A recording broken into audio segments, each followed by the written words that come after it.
Hello बच्चों, कैसे हो आप सब। आशा करती हूँ आप सब बहुत अच्छे होंगे। मैं ज्योति स्टडी विद जे के चैनल पर आपका बहुत बहुत स्वागत करती हूँ। आज हम लोग करने वाले हैं कक्षा 3 हिंदी का अध्याय नंबर 12, जब मुझको सांप ने काटा। यहाँ पर जो लेखक है वो हमें बता रहा है कि उनके साथ क्या हुआ था। तो चलिए इसको देखते हैं।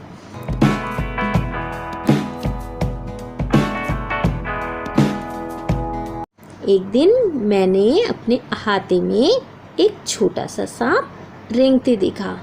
तो लेखक जो है ना वो हमें ये बता रहे हैं, इनका नाम है शंकर। तो ये बता रहे हैं कि एक दिन उन्होंने अपने घर में, अहाता एक तरह से घर को ही कहते हैं और ये एक अरबी भाषा का शब्द है।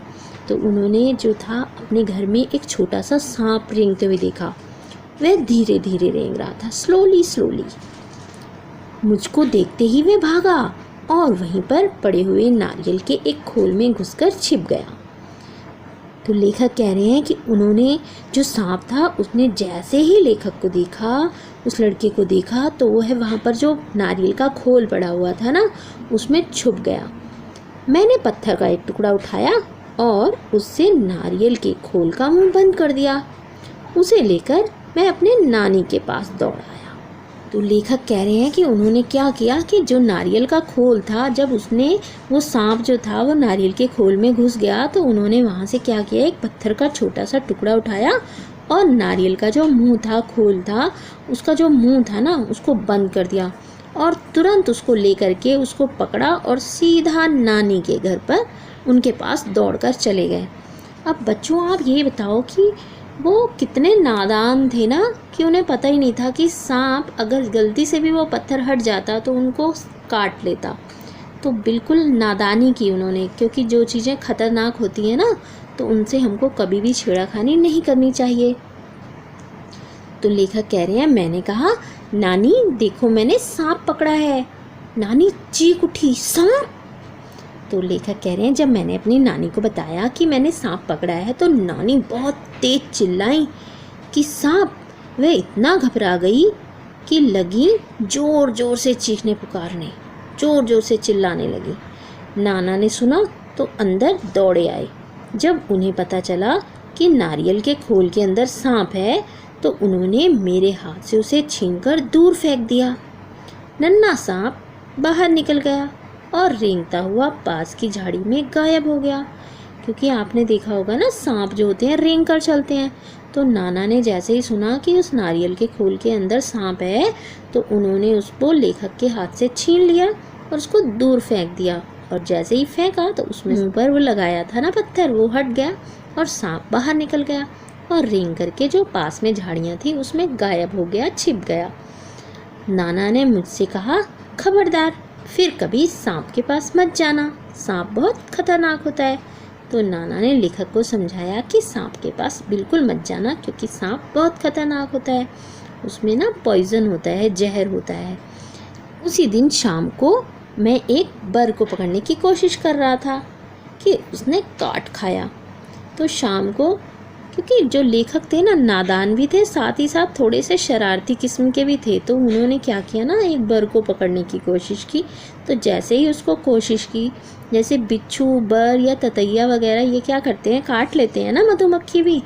तो जैसे ही बर को पकड़ने की कोशिश की तो बर ने भी उसको काट दिया और फिर बहुत ज़ोर से दर्द उठा। जब आपको अगर कभी ततैया ने काटा हो तो आपको ये एक्सपीरियंस होगा ना कि कितनी ज़ोर से काटता है। तो ऐसे ही जब बर ने लेखक को काटा तो उन्हें बहुत तेज़ दर्द हुई और मुझे दर्द से कराहते देख नानी ने सोचा कि मुझे सांप ने काट लिया है। मैंने दौड़कर नानी को उंगली दिखाई। उन्होंने जल्दी से नाना को पुकारा। नानी ने उनसे पूछा ही नहीं कि उसको किसने काटा है। नानी ने जैसे ही उनका दर्द में देखा ना लेखक को तो उन्होंने बोला कि इसको सांप ने काटा है। तो जल्दी से नाना को बुला दिया। नाना तुरंत दौड़े आए, जल्दी से दौड़ कर आए और मेरी उंगली को देखा। जहाँ बर ने काटा था वहाँ नीला निशान पड़ गया था। वह चट मुझे गोद से उठाकर, जब उन्होंने फटाफट से, चट कहते हैं जल्दी से, उन्होंने जल्दी से मुझको गोद में उठाया और बाहर की ओर भागे। बाग और धान के खेतों को पार करते भागते भागते वे अपने घर से दूर एक छोटी सी झोपड़ी के सामने जाकर रुक गए। वहाँ पहुँचते ही उन्होंने आवाज़ लगाई। पता है वो कहाँ लेकर गए थे? तो चलिए आगे देखते हैं। एक बूढ़ा आदमी बाहर निकला। उस झोपड़ी से ना एक बूढ़ा आदमी बाहर निकला। वह सांप को काटने का मंत्र जानता था। नाना ने उससे कहा, इस बच्चे को सांप ने काट लिया है, इसकी झाड़ फूक कर दो। अब नाना जी ने भी ना पूछा ही नहीं कि उसको क्या हुआ था, उसको बर ने काटा था, लेकिन नानी ने सोचा कि उसको सांप ने काटा है। उन्होंने नाना को बताया, नाना ने भी नहीं पूछा और तुरंत उसको गोदी में उठाया और तुरंत उसको लेकर के एक आदमी के पास चले गए। और वो क्या था? झाड़ फूक करने वाला आदमी था, मंत्र जानता था। उसके पास ले गए। बूढ़ा मुझे झोपड़ी में ले गया। उसने मेरी उंगली देखी और बोला, चुपचाप बैठो, हिलना डुलना मत। फिर पीतल के बर्तन में पानी लाया और मेरे सामने बैठकर मंत्र पढ़ने लगा। मैं चाहता तो बहुत था कि उस बूढ़े को बता दूं कि मुझे सांप ने नहीं बर ने काटा है, पर मेरे नाना मुझे कसकर पकड़े रहे और मुझे बोलने ही नहीं दिया। जैसे ही मैं कुछ कहने को मुंह खोलता, जैसे ही मैं कुछ बोलने की कोशिश करता, वे डांट कर कहते, चुप। डर के मारे मैं चुप हो जाता। हमारे पीछे पीछे हमारी नानी भी कई लोगों के साथ वहाँ आ पहुँची। सब लोग उदास खड़े देखते रहे। सबको यही लग रहा था कि मुझे सांप ने काट लिया है। तब तक मेरी उंगली का दर्द जा चुका था। अब उसको उंगली में दर्द भी नहीं हो रहा था। फिर भी मुझे वहाँ ज़बरदस्ती बैठकर झाड़ फूक करवानी पड़ रही थी। कुछ मिनट बाद बूढ़ा आदमी उठा। उसने उसी बर्तन के पानी से मेरी उंगली धोई और मुझे पिलाया भी। उसने मुझे बोलने से मना कर दिया ताकि दवा का पूरा असर हो। फिर वह नाना से बोला, अब बच्चा खतरे से बाहर है, अब बच्चे को कोई खतरा नहीं है। अच्छा हुआ आप समय रहते मेरे पास ले आए, बड़े जहरीले सांप ने काटा था। सब लोगों ने बूढ़े को उसके अद्भुत इलाज के लिए बहुत बहुत धन्यवाद दिया। घर लौटने के बाद नाना ने उसके लिए बहुत सी चीज़ें भेंट में भेजी। भेंट में यानी उपहार में भेजी, उनको गिफ्ट में भेजी कि उन्होंने ये सोचा कि सांप ने काटा है और बच्चा जो है सांप के जहर से बाहर आ चुका है, अब खतरे से बाहर है। अब उसको सांप के काटने का जो जहर होता है ना, उसका कोई असर नहीं होगा।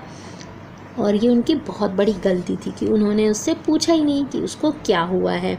और पहली बार अगर सांप ने काटा था तो उनको तुरंत ही डॉक्टर के पास लेकर जाना चाहिए था और वो झाड़ फूक कराने वाले के पास चले गए। आपको ये बताना है ये कहानी आपको कैसी लगी। अच्छी लगी हो तो इसको लाइक ज़रूर कर दें, अपने दोस्तों में ज़्यादा से ज़्यादा शेयर करें। बहुत जल्द मिलेंगे इसके प्रश्नोत्तर के साथ। Till then bye.